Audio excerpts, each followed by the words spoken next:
एक आदमी गधा लेके जा रहा था, एक बादशाह देख लिया, बोला इधर आओ। गधा वाला आया, बोला कहाँ जा रहा है? बोला गधा बेचने जा रहे हैं। बोला गधा बेचने जा रहा है तो तुम्हारा गधा कौन खरीदेगा? बोले कौन नहीं खरीदेगा, इस गधे के अंदर बहुत खूबी है। तो बादशाह ने पूछा कि कौन सी खूबी है? गधा तो गधा है। बोला नहीं हुजूर, इसको आम गधा मत समझिए, बड़ा पावरफुल गधा है। क्या खूबी है? तो गधा वाला बोला कि इस गधे के अंदर में खूबी है कि जो इसके ऊपर बैठ जाता है उसको मक्का मदीना दिखाई देता है। बोले रे वाह, ये कौन गधा जे रे?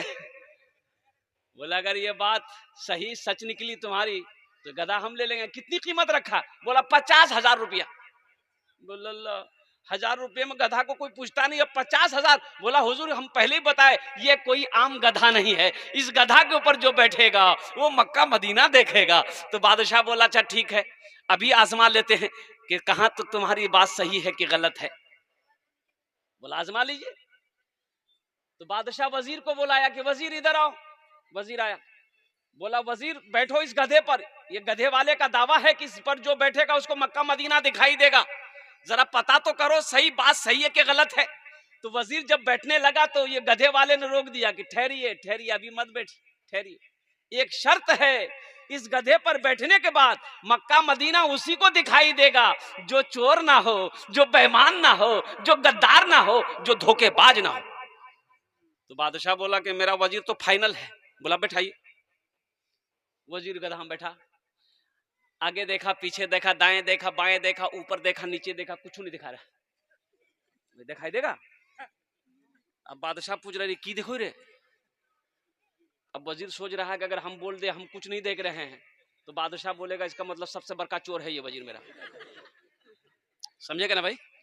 बोले सबसे बड़का चोर यही छे, वो मोर खजाना को लूटो होई। तो बादशाह पूछता है कि क्या देख रहा, बोलो तो सही। बोला हुजूर मत पूछिए हम क्या देख रहे हैं। बोला नहीं पूछिए, हमने पूछे कौन पूछेगा, क्या देख रहा बताओ तो सही। तो वजीर बोला कि अगर नहीं बताएंगे तो इज्जत चली जाएगी। तो वजीर बोला कि हुजूर हम क्या बताएं, हम क्या देख रहे हैं, वो मदीना चमक रहा है, वो मक्का चमक रहा। बोला जल्दी उतरो हमको भी देखना। वजीर उतर गया, बादशाह चढ़ा, दाएं देखा, बाएं देखा, आगे देखा, पीछे देखा, ऊपर देखा, नीचे देखा, या तो कुछ दिखाई नहीं दे रहा। तो अब वजीर पूछ रहा है कि हजरत हुजूर क्या देख रहे हैं? बोला बाबू तुम चुपे रहो तो अच्छा। बादशाह सोचा कि वजीर देख लिया, हम अगर बोलेंगे हम कुछ नहीं देख रहे हैं तो ये जो पब्लिक बैठी है यहाँ पर, अवाम बैठा है, ये तो कहेगा इसका मतलब वजीर ईमानदार है, बादशाही चोर है कि नहीं भाई? तो बादशाह लोग सब वो जमा हो गए। लोगों ने कहा कि हुजूर बताइए आप क्या देख रहे हैं? वजीर ने मक्का मदीना देख लिया, आप क्या देख रहे हैं? तो बादशाह बोला वो मक्का चमक रहा है, वो मदीना चमक रहा है, वो जन्नत चमक रही है। बोला बस जल्दी उतरिए। समझ गए बात? हाँ मेरे भाइयों, मेरे नौजवानों, हजरत नूह अलैहिस्सलाम के जमाने में जब तूफान नूह आया, खाने काबा की गिर गई।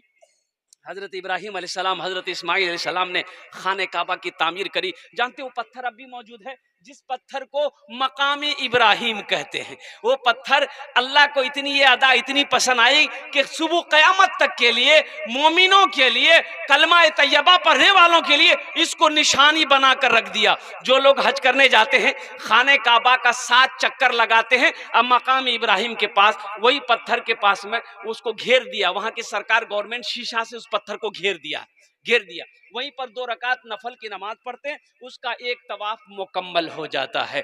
हिजरत का अल्लाह के नबी ने हुक्म दे दिया अपने महबूब को, मेरे महबूब हिजरत कीजिए, मक्का से मदीना चले जाइए। अल्लाह के नबी जनाब मोहम्मद रसूलुल्लाह, सारे लोग बोलो सल्लल्लाहु अलैहि वसल्लम, हिजरत फरमाकर मदीना पहुंचे और कुर्बान जाइए। एक के बाद दीगरे सहाबा इकराम पीछे पीछे मदीना पहुंचे। अब मक्का में तो दौलत छोड़कर, घर छोड़कर, जमीनें छोड़कर, सोना चांदी को छोड़कर मक्का से मदीना गए। क्यों गए? सिर्फ कलमा तैयबा ला इलाहा इल्लल्लाह मुहम्मदुर रसूलुल्लाह की मोहब्बत में गए, दीन के खातिर गए, कुरान की अजमत के लिए गए। और कुर्बान जाइए, कई रोज हो गए। अल्लाह के नबी सल्लल्लाहु अलैहि वसल्लम ने इरशाद फरमाया, मेरे सहाबियों, काश मदीने में एक मस्जिद होती, काश मदीने में एक अल्लाह का घर होता, जिस अल्लाह के घर में हम सब लोग मिलकर इबादत करते, नमाज पढ़ते। तो साहबा ने कहा कि या रसूल अल्लाह, आप हुक्म दे, मस्जिद बनाएंगे, मस्जिद बनाएंगे। भाई मस्जिद बनाने के लिए पैसा चाहिए कि नहीं चाहिए? अरे भाई बोलिए भाई, भाई माल चाहिए, माल चाहिए, माल तो है नहीं। इसलिए कि साहबाए कराम अभी मक्का से दौलत, जमीन जायदाद, सोना चांदी सब कुछ छोड़कर अभी मदीना गए थे, सबका हाथ खाली था। लेकिन हिम्मत देखो, हौसला देखो, जज्बा देखो, ईमानी ताकत देखो। साहबा ने कहा या रसूल अल्लाह, आप हुक्म दें, हम लोग मस्जिद बनाएंगे। सुभान अल्लाह बोले तो माशाअल्लाह। एक जमीन खाली थी, तो अल्लाह के नबी ने फरमाया कि भाई ये जमीन किसकी है पता करो, ये जमीन किसकी है पता करो। पता की गई, 2 यतीम बच्चों की जमीन है। मालूम ये चला 2 यतीम बच्चों की जमीन है, जिसका बाप नहीं है, चचा है। बोला कि चचा को भी बुलाओ, उन 2 यतीम बच्चों को भी बुलाओ। ऐसी भी गुजर जाए, ऐसी भी गुजर जाए एक रात मदीने में, एक रात मदीने में, ऐसी भी गुजर जाए एक रात मदीने में। हम हो मेरे आका हो एक साथ मदीने में, हम हो मेरे आका हो एक साथ मदीने में, एक साथ मदीने में। वो शख्स आया, अल्लाह के नबी ने इरशाद फरमाया कि जमीन तुम्हारी। कहा कि या रसूलल्लाह मेरी है। कहा कि बेचोगे? कहा कि आप क्या करेंगे? कहा कि तुम बेचोगे, इस जमीन को हम खरीदेंगे, इस जमीन को खरीद कर हम अल्लाह का घर बनाएंगे। तो शख्स कहने लगा या रसूलल्लाह, जब आप इस जमीन पर अल्लाह का घर बनाएंगे तो फिर मैं पैसे लेकर क्या करूंगा, रुपए लेकर क्या करूंगा, सोने चांदी लेकर मैं क्या करूंगा? ये जमीन मैं आपके कदमों पे निछावर करता हूं, आप इस जमीन पर अल्लाह का घर बना लीजिए। हमसे ज्यादा खुशनसीब कौन होगा कि जिसकी जमीन पर अल्लाह का घर बने? हमको इसका बदला मेरा अल्लाह दे देगा। बोला नहीं नहीं, जमीन तुम्हारी ऐसी नहीं लेंगे, ये कीमत तय हुई, कुछ कीमत ले, कुछ रकम लेनी होगी। वो तैयार हो गया, एक रकम तय हुई। मजमे में से हजारों सहाबा बैठे हुए थे, एक सहाबी खड़े हुए, कहा कि या रसूल अल्लाह, जो मस्जिद नबवी की जमीन की जो कीमत तय हुई है, उस कीमत को मैं अकेले अदा करूंगा। सुभान अल्लाह बोला तमाशा। अब वो कौन खुशनसीब सहाबी रसूल थे जिन्होंने मस्जिद नबवी की जमीन की कीमत अकेले अदा करी थी? मैं उसका नाम बताने के अब इंशाल्लाह मैं लास्ट में उसका नाम बताऊंगा। तो मेरे भाइयों, जन्नत में महल कौन कौन बनाओगे? जरा हाथ उठाओ, कबूलियत की घड़ी हम दुआ कर देंगे इंशाल्लाह। हमारी माँ बहने, তোমরা বসে আসো, আলহামদুলিল্লাহ তোমার জন্য भी दुआ করব। ভালো করে ওখানে বসো তোমরা। ए बाबू, ए कोई बच्चा दौड़ा दौड़ी नहीं करेगा। ए बच्ची, ए बच्ची तुम बैठ जाओ बेटा, बैठ जाओ, बैठ जाओ, वहां जिसको जहां जगह मिल जाए बैठ जाओ। जिहन को हाजिर करना, जन्नत में महल बनाना है, जन्नत में महल बनाना है। अल्लाह अकबर कबीरा। सुनो मेरे नौजवानों, सुनो, ये धोखे की दुनिया से निकलो। ये दुनिया एक मच्छर के पर के बराबर नहीं है। ये हम नहीं कहते, अल्लाह के नबी ने फरमाया कि दुनिया की हैसियत एक मच्छर के पर के बराबर नहीं है। ये दुनिया की मोहब्बत लोग उसी वक्त तक तुमसे मोहब्बत करेंगे जब तक तुम्हारे आंखें खुली है। जैसे ही आग बंद हो जाएगी, जिसमें जब ठंडा हो जाएगा, सांसें रुक जाएगी, फिर कोई पूछने वाला नहीं है। इतना करेंगे लोग, जनाजा पढ़कर दफन कर देंगे। मरने के बाद फिर कोई किसी को याद नहीं करता। मरने के बाद कोई किसी को याद करता है? भाई याद करता है? कितना दिन? 40 दिन, 6 महीना, साल भर याद करेगा? साल भर याद करेगा? वो कभी कभी साल भर याद करेगा, याद आ जाएगा तो याद कर लेगा, लेकिन उससे ज्यादा याद नहीं करेगा। आओ इस धोखे की दुनिया से निकलो, आओ। इसलिए ये दुनिया तो चंद रोजा है, हमेशा तो वहां रहना है, वहां तो करोड़ों अरबों साल रहना है। यहाँ तो 60 साल, 70 साल, 80 साल, 9 साल, 90 साल, 100 साल के बाद वहां जाना है, जहां जाने के बाद फिर इस दुनिया में लौट कर नहीं आना है। तो आओ वहां एक महल बनाओ, एक वहां घर बनाओ।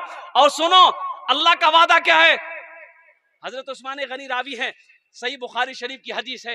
हजरत उस्मान गनी फरमाते हैं कि अल्लाह के नबी ने इरशाद फरमाया, मन बना लिल्लाहि मस्जिदन बनल्लाहु लहू बैतन फिल जन्ना। जिसने दुनिया में अल्लाह का घर बनाया, अल्लाह उसके लिए जन्नत में आलीशान महल बनाएगा। सुभान अल्लाह बोलो तो माशाअल्लाह। और अल्लाह का वादा क्या है? अल्लाह का वादा क्या है? अल्लाह कुरान में कहता है कि इन्ना वादल्लाहि हक़्क़ुन, अल्लाह कहता कि मेरा वादा पक्का है। अल्लाह क्या कहता है? मेरा वादा एकदम पक्का है।